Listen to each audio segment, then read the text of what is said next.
Hi నమస్తే. Welcome to my channel. Pakistan మనకి ఇంతకుముందు మన మీద కయ్యానికి కాలు దువ్వుతూ, ఉగ్రవాదాన్ని ప్రోత్సహించి, తద్వారా ఇండియాలో ఉగ్రవాద దాడులు గానీ, ఈ టెర్రరిస్టులు యాక్టివిటీ గానీ, ఇవన్నీ విస్తృతంగా ఉండేవి. ఇప్పుడు తర్వాత మోడీ ప్రభుత్వం వచ్చిన తర్వాత, మన లాస్ట్ 17లో డీమానిటైజేషన్ అయిన తర్వాత తీవ్రవాదులకి డబ్బు పరంగా చాలా ఇబ్బందులొచ్చాయి. అంటే అంతకుముందు వాళ్ళు ఈ దొంగ నోట్లు ఇవి ఇవి ఇండియన్ కరెన్సీని చక్కగా దొంగ నోట్లు చలామణి చేసి తా తీవ్రవాదాన్ని బాగా వాళ్ళు ప్రేరేపించడానికి ఆస్కారం ఉండేది. ఈ డిమానిటైజేషన్ అయిన తర్వాత వాళ్ళకి డబ్బు పరంగా ఆర్థిక ఇబ్బందులు, ఆ కొరత దాని ద్వారా తర్వాత మెల్లిగా పాకిస్తాన్ దేశం గూడా ఆర్థిక సంక్షోభంలో చిక్కుకుపోయి, అక్కడ మనం చూసాము గోధుమ పిండి దొరక్క జనాలు క్యూలో నుంచొని కిలో గోధుమ పిండి రూ. 600 పెట్టి కొనుక్కోవటము, అయి దొరకని వాళ్ళు గూడా రోడ్డు మీద పడి ప గవర్నమెంట్‌ని దుమ్మెత్తిపోయటం, గొడవలు, అంతర్గత కలహాలు ఇటువంటివన్నీ జరిగినాయి. ఆర్థిక సంక్షోభం అయితే ఇంతవరకు అక్కడ పాకిస్తాన్ గట్టెక్కిన పరిస్థితి లేదు ఈ రోజుటికి. ఇక విదేశాలు ఎవరు వీళ్ళకి ఆర్థిక సహాయం చేయటానికి గూడా వాళ్ళు ఏమి ముందుకు రాకపోవటం గూడా వీళ్ళకి ఓ రకంగా ఇబ్బందికరమైన పరిస్థితొచ్చింది అంతర్జాతీయంగా. ఇప్పుడు జూసుకుంటే మనం పాకిస్తాన్‌లో పరిస్థితి మనం విజువల్‌లో చూడొచ్చు. అక్కడ మసీదుల్ని వాళ్ళే కూల్చి వాటిని అక్కడ అక్కడొచ్చిన ఇనుము గాని, దాని ద్వారా వచ్చే ఇటుకలు, ఆ స్క్రాప్ ఏదైతే ఉందో అది మొత్తం అమ్ముకొని, తిండి కోసం అవి అమ్ముకొని వాళ్ళే వాళ్ళ మసీదుల్ని కూలగొట్టుకునే పరిస్థితి ఇప్పుడు మనం చూస్తున్నాము.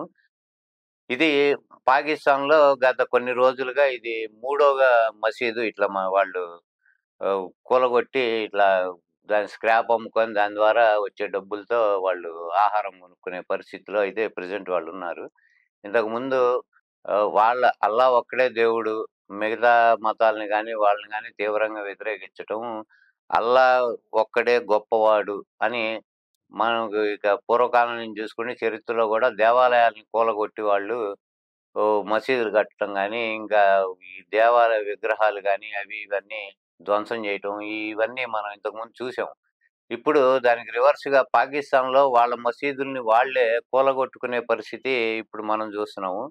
ఇప్పుడు అల్లా నివాసాలని వాళ్ళేదైతే మసీదుల్ని అనుకున్నారో వాటినే కూలగొడుతున్నారు. మాకు ఆహారం ఇవ్వని అల్లాకి మసీదులుండి మాకేంటి ఉపయోగం అనే ధోరణిలో వాళ్ళు ఆ మాట బహిరంగంగానే వాళ్ళనుకుంటూ మసీదులను కూలగొట్టి వాళ్ళు ఈ బ్రతకడానికి ముందు తిండి గావాలి గాబట్టి ఎవడికైనా ఆకలనేది ప్రతి ఒక్కడికి కుల మతాలతో సంబంధం లేకుండా ప్రతి మనిషికి ఆకలే ముఖ్యం. ఆకలి తీర్చుకోవటమే ముఖ్యం. ఈ తీరిన తర్వాత ఆకలి దాని తర్వాత దేవుడు ఇవని, ఇవని నా మతం గొప్ప, నా మతం గొప్ప అని కొట్టుకోవటం ఇటువంటివన్నీ తర్వాత జరుగుతుంటాయి. ముందైతే ఆకలి తీరటమే ఫస్ట్ మనిషికి కావాల్సిన ప్రాథమికంగా మనిషికి అవసరం. ఈ ఆకలైతే ఎప్పుడైతే దాన్ని జయించలేకపోవటమో అంటే ఆహారం దొరికి సమృద్ధిగా ఆహారం తిని ఆహారం జయించడం అంటే ఆకలిని ఏదో యోగుల్లాగా మునుల్లాగా కాదు. ఇలా గనక వాళ్ళు ఈ ఆకలి ఎప్పుడైతే ఉంటుందో కుల మతాలనేవి గుర్తులేవు, ఉండవు ఎవరికైనా. ఈ ఆకలి తీరిన తర్వాత చేసే పనులు ఇవన్నీ. కడుపు నిండిన తర్వాత ఖాళీగా కూర్చొని చేసే పనులే ఈ మత ప్రచారమో, లేకపోతే ఇతర మతాల పట్ల ద్వేషం చూపించటం ఇటువంటివి.